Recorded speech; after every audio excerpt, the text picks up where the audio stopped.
சுந்தரர் சடையனாருக்கும் இசைஞானியாருக்கும் குழந்தையா பிறந்து நம்பியூரான்ங்கிற பேரில் வளர்ந்துட்டு வரான்.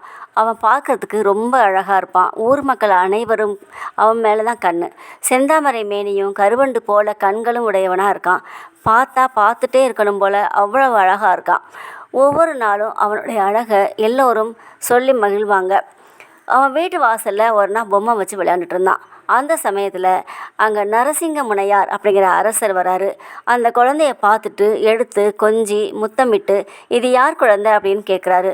தெருமக்கள் சொல்கிறாங்க, அதோ அந்த அந்தனர் சடையனார் வீட்டு குழந்தை அப்படின்னு சொல்கிறாங்க.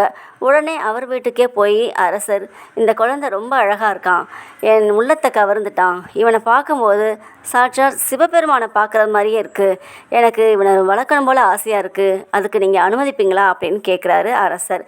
அதற்கு பையனுடைய அதாவது நம்பியூரானுடைய தந்தை உடனே ஒத்துக்கிறாரு. ஆனால் தாய்க்கு தான் மிகவும் வருத்தமாக இருக்குது. அவனை பிரிஞ்சு எப்படி இருக்கிறது அப்படின்னு ரொம்ப வருத்தப்படுறாங்க. ஆனால் நம்ம வீட்டில் அவன் வளர்கிறத விட அரண்மனையில் வளர்கிறது ரொம்ப ரொம்ப நல்லது.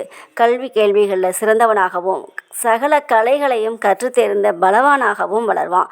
அது நீ நினைக்கிற மாதிரி அவனை பிரிய தேவையில்லை. அரண்மனையில் ஒரு எல்லையில் நமக்கும் ஒரு இடம் கொடுக்குறாங்க, அதனால நம்ம அங்கேருந்து அந்த குழந்தைய பார்த்துக்கலாம் அப்படின்னு மனைவியை தேற்றுறாரு.